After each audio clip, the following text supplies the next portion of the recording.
let's jump right in. Welcome to This Explainer. Today, we're stepping into a world that is, well, it's equal parts dark, melancholic, and just undeniably mesmerizing. We are traveling to the forgotten, sun-baked village of Devgar. And let me tell you, it is a harsh, cruel place. It's the kind of town where kindness, yeah, that's viewed as a weakness. Poverty is basically treated as a disease. Right in the middle of this completely unforgiving environment is our main guy, Aarav.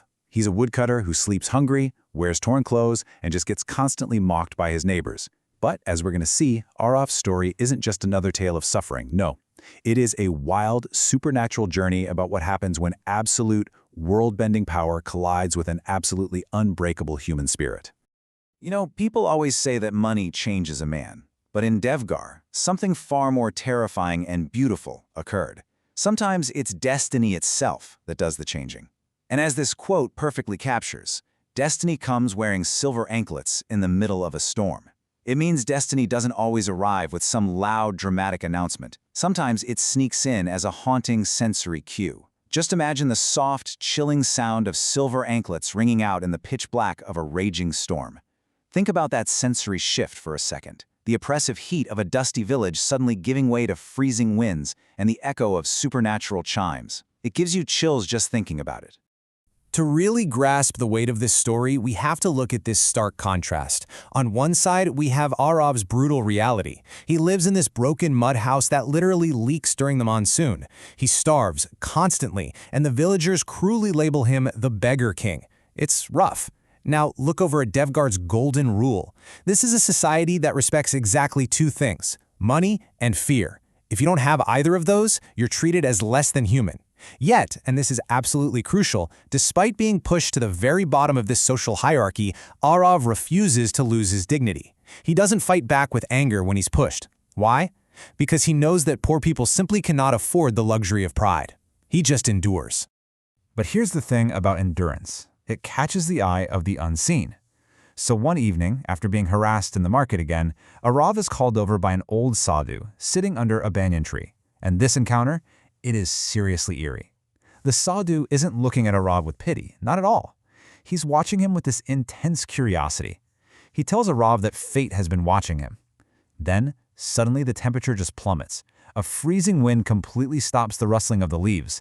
The sadhu pulls out a black cloth bundle and reveals an ancient silver ring covered in these strange, impossible symbols.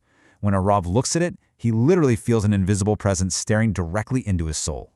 The sadhu tells him the ring belongs to a Yakshini. Okay, let's take a quick detour here to understand exactly what that means. A Yakshini is a beautiful, supernatural guardian spirit. They're these ancient beings of hidden wealth and intense desire, totally capable of granting riches beyond human imagination. Sounds great, right? Well, there's a massive catch. In the lore of this universe, every single story involving a Yakshini ends the exact same way, in madness, blood, and death. Every time. Knowing this incredibly dark history, it makes complete sense why Aarav, a guy who just wants a quiet, dignified life, instantly refuses this cursed ring. But of course, fate has other plans. When Aarav inevitably ends up bringing the ring home, we experience this incredible cinematic sensory shift. At midnight, step one begins. The soft, rhythmic sound of anklets. Chun, chun, chun, approaching his mud hut. Step two, he steps out into the moonlight to see Vaidehi. She's this glowing, impossibly beautiful woman in a white dress, just waiting at the edge of the forbidden forest. She tells him point blank that she is the Yakshini tied to the ring. And then, step three. With just a simple raise of her hand, hundreds of heavy, cold, real gold coins instantly manifest right there on the dusty ground. Bam! The magic has officially entered his mundane reality. Which brings us to the core mystery of our explainer today. Why? Why would a powerful, immortal spirit choose the poorest, most disrespected man in the entire village? Think about it. Vaidehi could have chosen kings who wanted immortality or dark tantrics who begged for gold, but she tells Aarav she chose him for a very specific reason. While other men desired power, Aarav desired dignity. It's a profound realization, honestly, and it sets up the whole thematic core of our story. It shows the true supernatural power of dignity and a kind heart over raw human greed. To truly understand her choice, we have to trace Vaidehi's haunting history. 500 years ago, she wasn't a spirit at all. She was human, the daughter of a royal priest who fell deeply, madly in love with a poor warrior. But then, 499 years ago, this jealous king decided he wanted her for himself. He brutally executed her love and forced Vaidehi into a dark ritual that bound her soul in hatred, transforming her into the Yakshini. For centuries, kings and dark magicians either died or went completely mad trying to harness her power.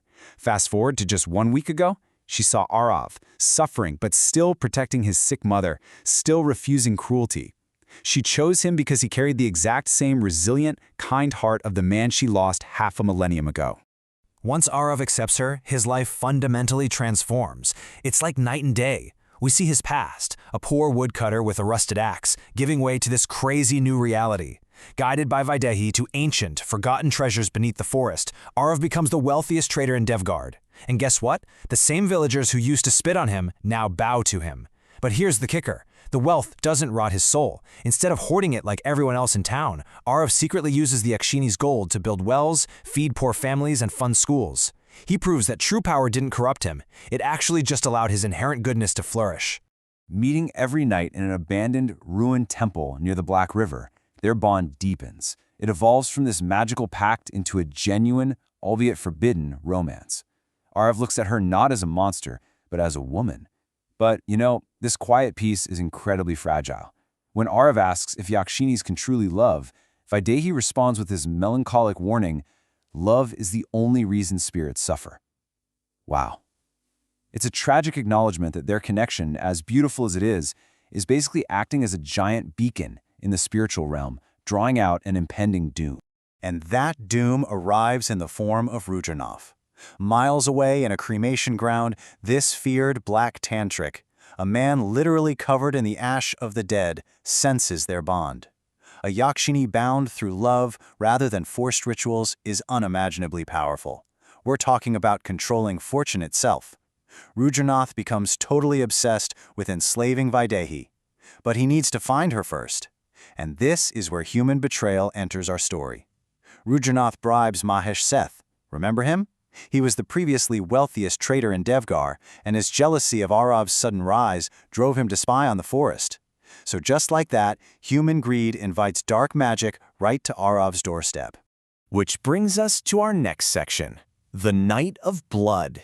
Subtitle, A Supernatural Clash of Crimson and Shadow.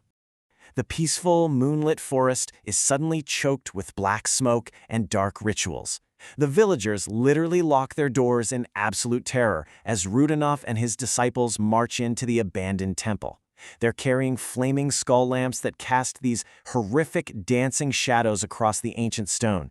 It's intense. Step 1 of this supernatural combat begins as Rudranath instantly traps Vaidehi using dark magic, binding her with black chains of energy. Step 2. Aarav, despite being just a mortal guy, fearlessly charges the tantric to protect her, but he is effortlessly thrown across the stone floor, bleeding. Step 3. The sight of Aarav injured triggers something terrifying. Vaidehi's fear completely vanishes, replaced by pure crimson fury. The entire temple explodes with light as she shatters those chains through sheer rage. And finally, Step 4. As Vaidehi violently dismantles the disciples, a struggling Aarav grabs a burning ritual blade and drives it directly into the dark tantric, proving that even powerful magic can severely underestimate a desperate man. During all this chaos, Rudranath is just stunned. He cannot believe that a Yakshini would reveal her true, terrifying, reality-distorting form merely to protect a human. And Vaidehi delivers this absolute chilling line, "For him, I would destroy kingdoms." I mean, that perfectly encapsulates the sheer, unbridled danger of a supernatural spirit pushed to the edge. When the man she loves is threatened, she stops being a gentle guardian of wealth and becomes an absolute, unstoppable force of destruction. But unleashing that level of ancient power comes at a terrible, terrible cost. The dark magic pierces Vaidehi. As the battle ends and the temple collapses around them, she falls into Aarav's arms. Her physical form just cannot sustain the damage. The glowing cracks on her skin reveal that she is fading. As she dissolves into golden light, slipping away from the only peace she had known in centuries, she whispers this final heartbreaking promise to a weeping Aarav. "In every lifetime, I will find you again." She leaves Aarav with exactly one command, one final promise he absolutely must keep. She tells him to protect the wealth she gave him and to use it wisely for the people who suffer. And you know what? He does. Aarav dedicates the rest of his entire life to fulfilling that single promise. He never marries, he expands his businesses across cities, but he never, ever forgets his roots. He builds hospitals, shelters, and schools. He takes this massive tragedy of magic and turns it into a lifetime of philanthropy. Decades pass. Aarav grows old, tired, but deeply, deeply peaceful. He is now the most respected man in the region, known for his relentless generosity. But every single full moon, the elderly Aarav returns to the ruined temple by the river, sitting completely alone in the moonlight.